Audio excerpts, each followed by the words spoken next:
Chapter 10. The Civil Disobedience Movement. In the Lahore session, full powers regarding the launching of the civil disobedience movement were given to Mahatma Gandhi. Before launching the movement, Gandhiji put forward various demands such as abolition of salt tax, prohibition of liquor, and end of the monopoly right of the government to manufacture salt. But the government rejected those demands. Gandhiji, therefore, decided to start a country-wide satyagraha by breaking the Salt Act. Salt was a daily necessity and it was freely available in nature. It was, therefore, unjust to impose a tax on it. The Salt Satyagraha was symbolic. In a broader sense, the Salt Satyagraha signified the breaking of all the oppressive and unjust laws of the British government in a peaceful way. The civil disobedience movement included picketing liquor shops and shops selling foreign cloth, as also conducting a no-tax campaign. Thus the movement was broad in its nature. The Dandi March. Gandhiji decided to launch the Salt Satyagraha at Dandi in Gujarat. On the 12th of March 1930, Gandhiji set out from Sabarmati Ashram with 78 of his followers for launching the Salt Satyagraha. Along with others, Sarojini Naidu and Mithuben Petit also accompanied him. In his march from Sabarmati to Dandi, covering a distance of 385 kilometers, people joined him in very large numbers. On the 6th of April, Gandhiji picked up the salt on the seashore at Dandi and broke the Salt Act. Thus began the nationwide civil disobedience movement. The Peshawar Satyagraha. In the northwest frontier province, Khan Abdul Ghaffar Khan was the most loyal follower of Gandhiji. He was known as the Frontier Gandhi. He had founded an organization called Khuda-i-Khidmatgar, Servants of God. He began a satyagraha at Peshawar on 23 April 1930. The town was in the hands of the satyagrahis nearly for a week. The British government ordered the platoons of the Garhwal Rifles to open fire on the satyagrahis. But Chandra Singh Thakur, who was an officer of the Garhwal Rifles, refused to open fire. He was court-martialed and was given a severe punishment. The British government found itself in a difficult situation due to the satyagraha launched by Gandhiji. Gandhiji was arrested on 4th May 1930 and government repression was let loose. The entire nation strongly condemned Gandhiji's arrest. The Solapur Satyagraha. The mill workers were in the forefront of the Solapur Satyagraha. They observed a hartal on 6th May 1930. Police stations, courts, the railway station and municipal buildings were attacked. It was practically people who ruled Solapur. At last, the government called in the army. Martial law was imposed and thus the movement in Solapur was suppressed. Malappa Dhanshetty, Shri Krishna Sarda, Kurban Hussain and Jagannath Shinde were hanged for their participation in the Satyagraha. Dharasana Satyagraha. After the arrest of Gandhiji, the leadership of the Satyagraha at Dharasana in Gujarat passed on to Sarojini Naidu. The police lathi-charged the Satyagrahis who came forward to break the Salt Act. The Satyagrahis quietly suffered the blows of the lathi. When they were finally taken away by the Congress workers for medical aid, another batch of Satyagrahis came forward to replace them. This continued endlessly. In Maharashtra, there were salt satyagrahas at Wadala, Malwan, Shiroda and other places. Where there were no salt pans, people began to break the forest laws. There were jungle satyagrahas at many places such as Bilashi, Sangamner, Kalwan, Chirner and Pusad in Maharashtra. Adivasis joined the jungle satyagraha in large numbers. Martyrdom of Babu Genu.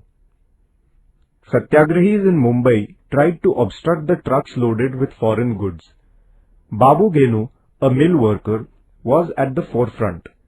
He threw himself down in front of a truck to stop it and did not budge even after police threats.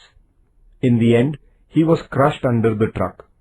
The martyrdom of Babu Genu proved to be a source of inspiration for the national movement. Participation of women. Women participated in the Satyagraha struggle in large numbers. They took the initiative in picketing shops selling foreign goods and liquor. Hundreds of women suffered imprisonment. They faced the police atrocities courageously. Kasturba Gandhi, Kamala Devi Chattopadhyay, Avantikabai Gokhale, Leelavati Munshi, Hansaben Mehta, and many other women took the initiative in the Satyagraha. The first Round Table Conference. The British Prime Minister Ramsay MacDonald organized a conference at London in 1930 to discuss certain constitutional issues related to India. It was known as the Round Table Conference. The different political parties in India and the rulers of the princely states sent their representatives to attend the conference. However, the Indian National Congress did not participate in this conference. The National Congress was a body that represented the country. Without the Congress, the deliberations in the Round Table Conference were indeed meaningless. The British Prime Minister expressed a hope that the Congress would join the second round of discussions. In view of the British Prime Minister's appeal, the Viceroy of India released Gandhiji and other leaders from the prison. Thus, a conducive atmosphere was created for the Congress to discuss the issues freely. Gandhi-Irwin Pact. A pact was concluded between Mahatma Gandhi and the Viceroy Irwin. It is known as the Gandhi-Irwin Pact. According to this pact, the British government gave a guarantee that the system of responsible government would be adopted in the proposed constitution for India. The Congress withdrew the civil disobedience movement and showed its readiness to participate in the second Round Table Conference. The second Round Table Conference. The second Round Table Conference was held in 1931. Gandhiji attended the conference as the representative of the Indian National Congress. Along with the Congress, the British government had also invited representatives of the various castes, communities, political parties, and of the princely states. The government raised the issue of minorities in this conference. There were differences of opinion among the representatives on this issue as also on the nature of the federal constitution. Gandhiji tried to secure a consensus, but his efforts proved to be futile. Therefore, Gandhiji returned to India disappointed. The Third Round Table Conference. The Third Round Table Conference was convened in 1932, but the Congress boycotted it. Therefore, this conference also proved to be meaningless. The Pune Pact. Dr. Babasaheb Ambedkar had represented the Dalits in the Round Table Conferences. There he had demanded separate electorates for the Dalits. After the second Round Table Conference, the British Prime Minister Ramsay MacDonald declared the Communal Award. Accordingly, separate electorates were declared for the Dalits. This division of the Hindu society brought about by the Communal Award was not acceptable to Gandhiji.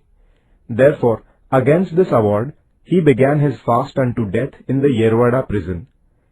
The leaders of the Indian National Congress appealed to Dr. Babasaheb Ambedkar to reconsider his demand.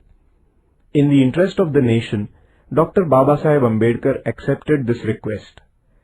A pact was concluded between Dr. Babasaheb Ambedkar and Mahatma Gandhi at Pune in 1932. This is known as the Pune Pact. According to this pact, instead of separate electorates, it was decided to give 148 reserved seats in the legislature to the Dalits. Later, the British government gave its consent to this arrangement. The second phase of the civil disobedience movement. After his return to India from the second Round Table Conference, Gandhiji decided to resume the civil disobedience movement. The government arrested him immediately. This created discontent among the people. The government responded to this movement with inhuman repression. All civic rights were strangled. The Indian National Congress and their associate organizations were declared illegal. Their offices and funds were confiscated. The nationalist press and literature were kept under strict surveillance. In April 1934, Gandhiji withdrew the movement and the historic phase of the civil disobedience movement came to an end.